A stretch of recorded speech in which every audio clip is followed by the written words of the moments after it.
राजस्थान में भारतीय जनता पार्टी की भजनलाल सरकार ने बुधवार को अपना पहला बजट पेश किया।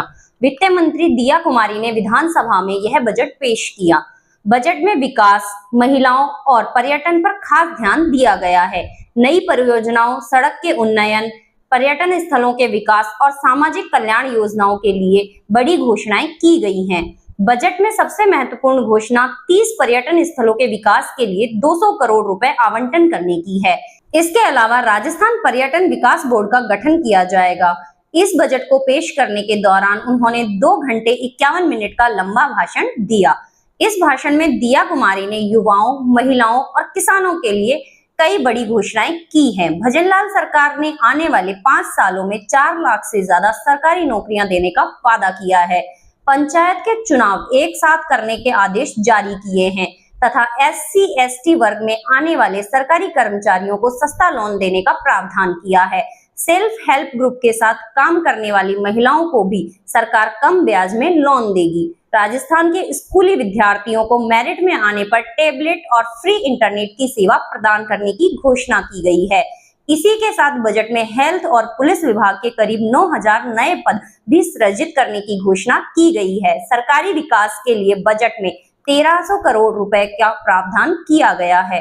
राजस्थान में ग्रीनफील्ड एक्सप्रेसवे की घोषणा को एक बड़े डेवलपमेंट के तौर पर देखा जाएगा। इस बजट को जारी करने के दौरान विपक्ष ने कई बार हंगामा करके शांति भंग की है तथा इस बजट के पेश करने के पश्चात कांग्रेस पार्टी के विधायकों ने कहा कि बजट की घोषणाएं पुरानी हैं जो कि उनकी सरकार जारी कर रही है, कृपया इन्हें दोहराएं नहीं। सर्वजन हिताय के लिए श्रीमती दिया कुमारी ने 10 संकल्प तथा उनसे जुड़ी घोषणाएं जारी की, जो कुछ इस प्रकार हैं। प्रदेश को $350 मिलियन की इकोनॉमी बनाना, बुनियादी सुविधाओं, सड़क, बिजली और पानी का विकास करना, शहरों और गांवों को सुनियोजित करना, किसान परिवारों का आर्थिक सशक्तिकरण और बड़े उद्योगों के साथ साथ छोटे उद्योगों का प्रोत्साहन करना, विरासत भी विकास भी की सोच के साथ हेरिटेज संरक्षण करना, हरित राजस्थान और पर्यावरण संरक्षण, मानव संसाधन में सबके लिए स्वास्थ्य, गरीबी, वंचित परिवारों के लिए गरिमामय जीवन देना, परफॉर्म, रिफॉर्म, ट्रांसफॉर्म के साथ सुशासन जैसी घोषणा की गई है। भजनलाल सरकार ने कुछ बड़ी घोषणाएं भी की हैं, जो कुछ इस प्रकार हैं। 25 लाख घरों को नल से जोड़ना, 2 लाख घरों को नया बिजली कनेक्शन देना, दिल्ली के भारत मंडपम की तर्ज पर जयपुर में भी राजस्थान मंडपम तैयार करना, राजस्थान पर्यटन विकास बोर्ड पूंगल, छतरगढ़, बीकानेर, बोदला में सोलर पार्क बनाना, झालाना में 40 करोड़ की लागत से forest wild life training and management संस्थान शुरू करना तथा इस साल किसानों को बिना ब्याज के लोन देना। नमो ड्रोन दीदी योजना के तहत 1000 महिलाओं को कृषि कार्य के लिए ड्रोन देना, मेडिकल और हेल्थ के लिए 27,660 करोड़ रुपए का प्रावधान घोषित किया गया।